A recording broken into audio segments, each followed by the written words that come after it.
Os registros contábeis da sua empresa são feitos pelo regime de caixa ou pelo regime de competência? Entenda de forma simplificada a diferença entre os dois.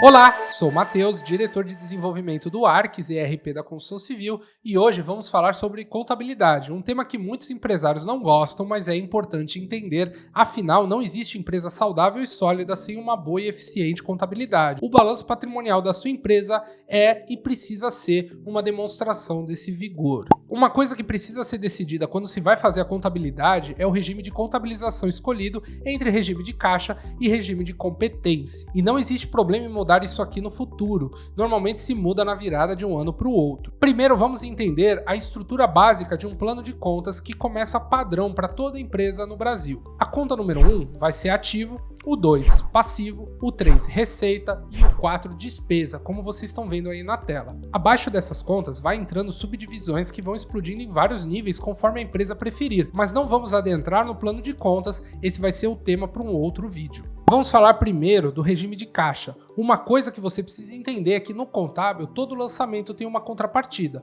ou seja, ele debita um valor de uma conta e credita o mesmo valor em outra conta. Existe ainda o lançamento multipartidas, mas vamos ignorar ele nesse momento. Vamos direto às diferenças entre regime de caixa e regime de competência. Imagine que nossa empresa fictícia, aqui do nosso exemplo, teve uma despesa e o documento fiscal é uma nota fiscal de serviço tomado no valor de R$100 mil.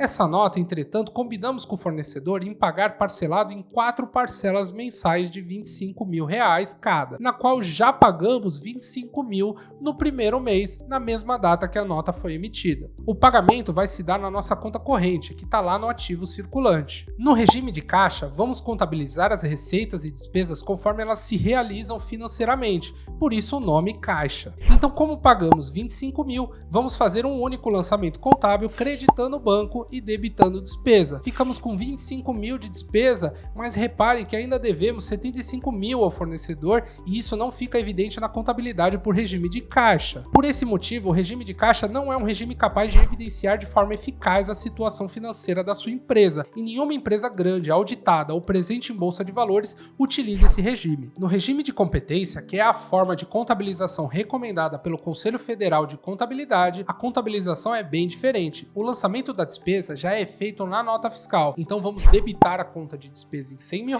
e creditar a conta de passivo, fornecedores a pagar, em R$100 mil.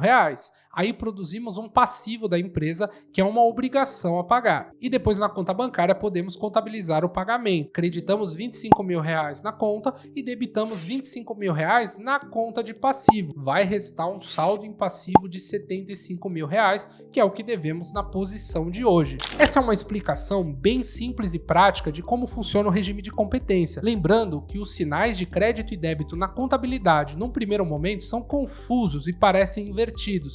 Explicaremos mais a fundo isso em um vídeo específico, mas vamos falar a explicação de forma simples e a grosso modo. O grupo de contas número 3, que no plano de contas são as receitas, quando recebem crédito, significa que temos mais receita. As contas do grupo 4 de despesa, quando recebem débito, temos mais despesa. Nas contas de ativo, quanto mais débito, ou seja, mais negativa, mais ativo temos. E quando creditamos uma conta de ativo, estamos fazendo a redutória do ativo, então estamos tendo menos ativo. No passivo, as contas são positivas. Quanto mais crédito, mais passivo produzimos. E quando debitamos, estamos liquidando o nosso passivo. Essa explicação dá fundamento ao que acabamos de explicar. Lembre-se que todos os lançamentos contábeis são feitos de forma contrapartida, sempre debitando uma conta e creditando outra no mesmo valor daquela operação. Então, quando produzimos a despesa de R$100 mil do nosso exemplo, debitamos a conta despesa, nós creditamos a conta de passivo, fornecedores a pagar. Ficamos com a conta de despesa R$100 mil débito,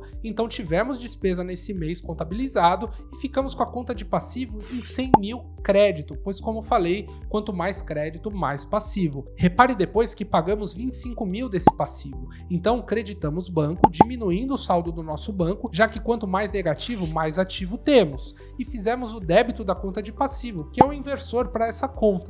Parece confuso e complicado, mas é simples de se pensar e matematicamente o conceito é perfeito por si só, que quando compreendido na sua essência, você passa a pensar dessa forma e deixa de converter o raciocínio da maneira tradicional para o método contábil como é aplicado aqui no Brasil e no mundo inteiro. E aí, deu para entender como o regime de competência é melhor e evidencia de forma mais correta a situação da sua empresa, visto que produz os lançamentos contábeis assim que eles ocorrem, mesmo que não tenha tido movimento financeiro atrelado a ele? O regime de competência atua com provisionamentos de todos os tipos e não interfere somente nas despesas e receitas, como usamos o exemplo aqui nesse vídeo, e sim em todos os tipos de lançamentos contábeis que são feitos na sua empresa. E se você é incorporador, não esquece de dar uma olhada no nosso vídeo sobre método POC que está aqui em cima e fala sobre reconhecimento das receitas nas incorporações imobiliárias. Se ficou alguma dúvida, deixa seu comentário nesse vídeo que vamos responder a todos. Obrigado e até mais!